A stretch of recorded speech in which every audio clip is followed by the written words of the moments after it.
Hi guys, and welcome back to another session of Daniel's Security Academy. Today we are going back to the new started series of Protocol A to Z, and today we're gonna check out another network protocol, which is Border Gateway Protocol, BGP. What is BGP? There is two different versions of BGP, an internal and an external version, which is IBGP and eBGP. eBGP is the dynamic routing protocol which is used for the internet, pretty much. So the internet is based on external BGP. The way or the reason why you can access Google is that your ISP has, via the Internet Global Routing Protocol, the Internet routing table, the information on how to get to those destinations. And in data centers, you will find BGP as well, but mostly it's internal BGP. For example, on the right-hand side, there's a graphic, and it shows three boxes pretty much, labeled with AS1, AS2, and AS3. AS does stand for autonomous system in this case, and it is supposed to demonstrate you like where do we speak IBGP and where do we speak eBGP. And essentially you can pretty much say once you cross the border of an autonomous system, you speak eBGP to another autonomous system, and within your autonomous system you speak IBGP. BGP is a distance vector routing protocol, so pretty much will do decisions based on hop count, for example, like the distance from source to destination, but it definitely isn't that easy to say it's just the hop count. There's many factors that leads to our decision. As I just said, it is the protocol which are used to connect autonomous systems, and it uses or exchanges routing information on destinations and sources. So a router will tell a neighbor router on how to get to a specific destination, which is maybe connected directly to the router, or it is known to the router via other routing protocols. And there are different messages sent between routers. Some are like the keep alive packages, which make sure that the neighbors are still up and running, because if the neighbor is not responding anymore, you need to update your routing table. And other kind of notifications, such as like, oh, I have a new route to this and that network, you need to go via me to get there. But yeah, there are multiple different more messages being exchanged between BGP routers. Lastly, the protocol is based on TCP to improve reliability, which is also important because like it's a very important and key protocol for the internet. So it really should have some kind of reliability, stability functions. How does BGP function? So usually you have multiple paths from a source to a destination. So networks are not always that small and easy that you just have like one route, like router A to router B, and then your destination. No, the internet is a giant network with many possible paths. So decisions are made based on distance, as I already said, to the destinations, but also the cost, bandwidth, and other metrics may change decisions.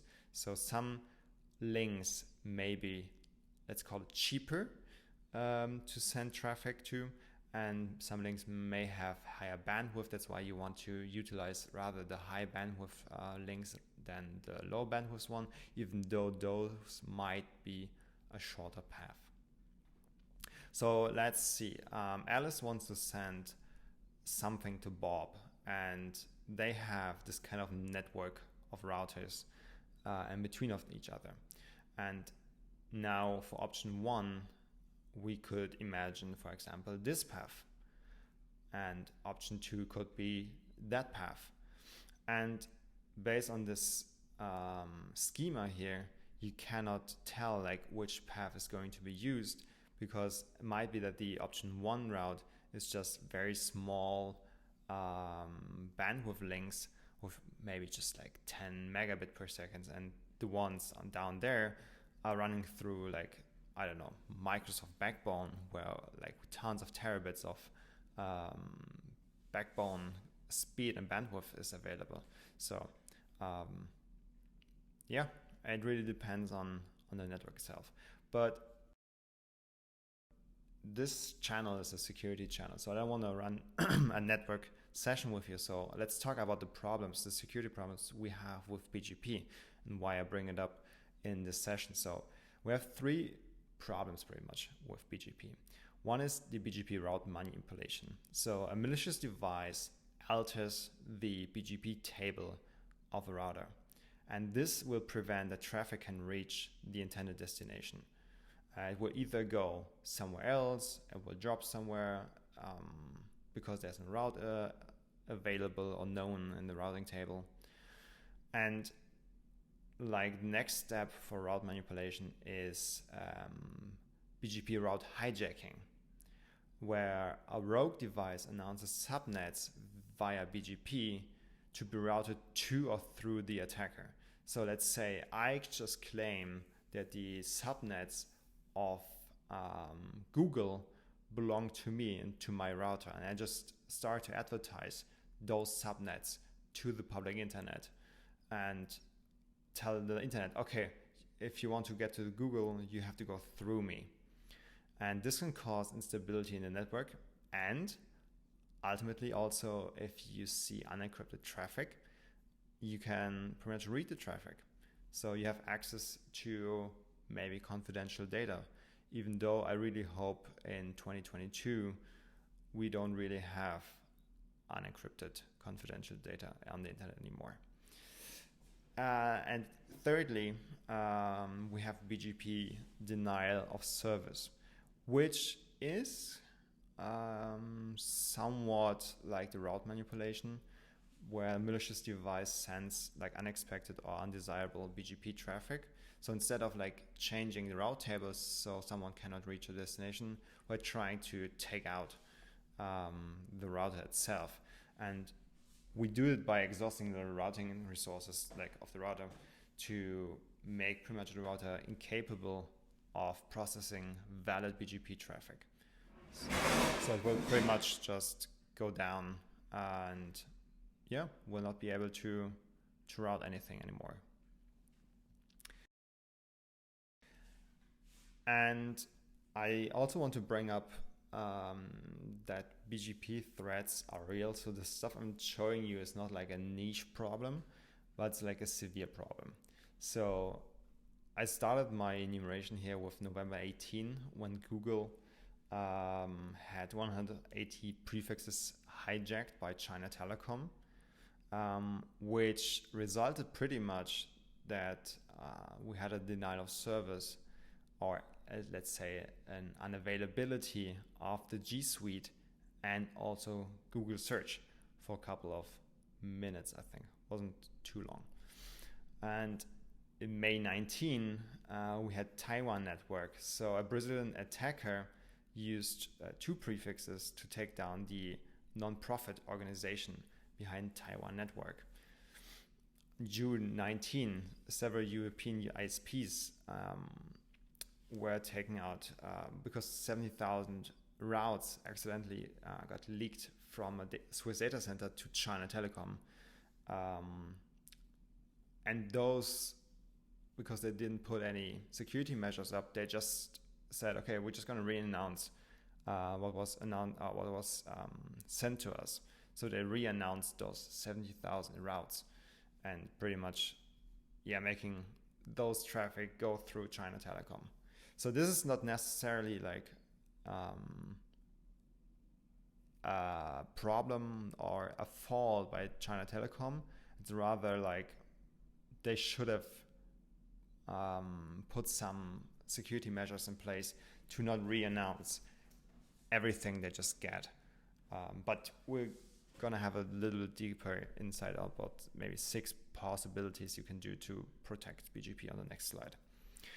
April 20, we had Akamai, Amazon, Alibaba, those 3 big A's, which had BGP hijacking of 8,800 prefixes, causing an entire service disruption around the entire globe. You can imagine Akamai is one of the biggest content delivery networks. Amazon as one or the biggest web shop together with Alibaba. Those were really, really big, impacting hacks pretty much, and will definitely have cost all 3 of those a ton of money. And lastly, I have September 2020 with Telstra, where 500 prefixes were wrongly announced, sorry for the typo here, to belong to Telstra, which is an Australian ISP. And this resulted that traffic had to go like a lengthy detour to Australia and back from Telstra to the actual destination. So let's say I'm based in Chicago and I want to access Google. And usually this should be like a very short path to the Google service. But if you have this prefix announcement wrong, and maybe Google wasn't prepared for this, my packets would go to Australia first and then back to Google. And but I don't exactly know what 500 prefixes were wrongly announced here and which networks were affected. I don't think Google was. It was just for the purpose or the sake of the example here. Okay. Let's move to the last slide, actually. How do we secure BGP? Because just like ARP, it's the exact same sentence I put at ARP. There's no simple way of securing BGP by just turning on something. There's no feature like SBGP, secure BGP. It doesn't exist. But I do have, or we in the network area do have a few tips to protect autonomous systems, for example, from BGP leaking and the hijacking attacks. The first tip is protect the BGP speaker, meaning don't receive or don't expect BGP packets on port TCP 179 from unknown senders. Plus, the second one, protect the BGP sessions itself. So don't accept any BGP adjacencies from unknown neighbors. Both are like related to each other. So don't accept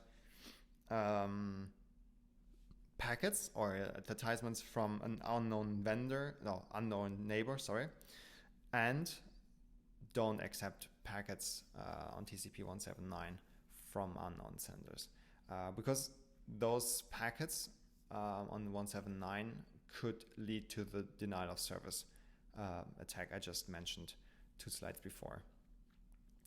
Then use MD5 hashes to authenticate BGP packets. I know MD5 is not secure.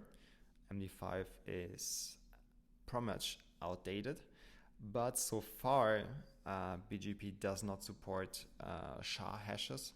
So MD5 is at least something we can do to authenticate BGP packets. Then we have the BGP TTL security, which is called GTSM, which checks pretty much the incoming time to live of a packet, of a BGP announcing packet to the router, and validates it based on the time to live. So you can filter out altered packets and just pretty much packets which are originating from too far from the outside. Fifth, we have prefix filters.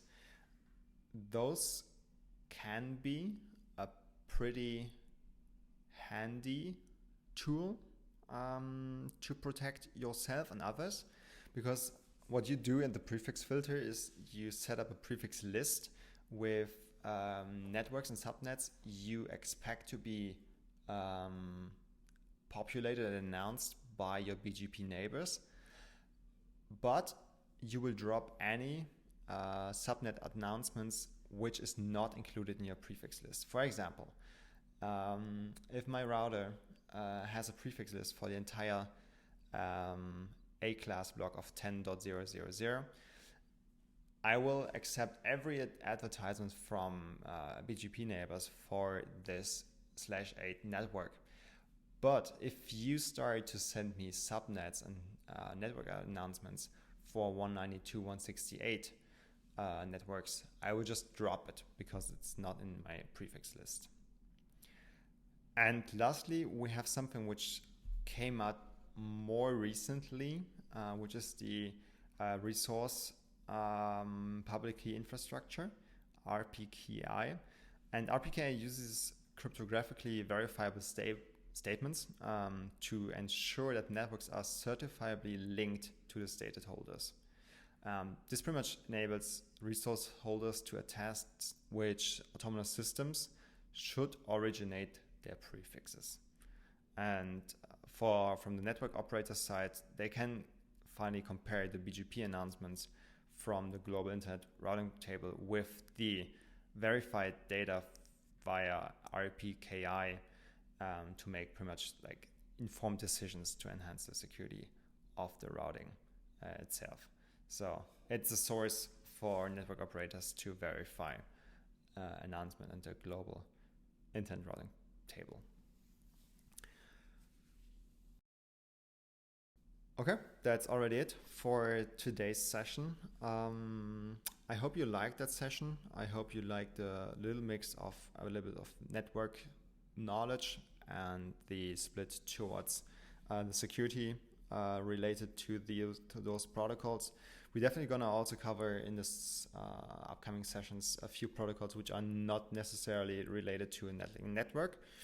But yeah, since I'm coming from a network background, it is those protocols which I tend to love to speak about. I wish you a great day and stay safe, and see you in the next session, I guess. Bye-bye.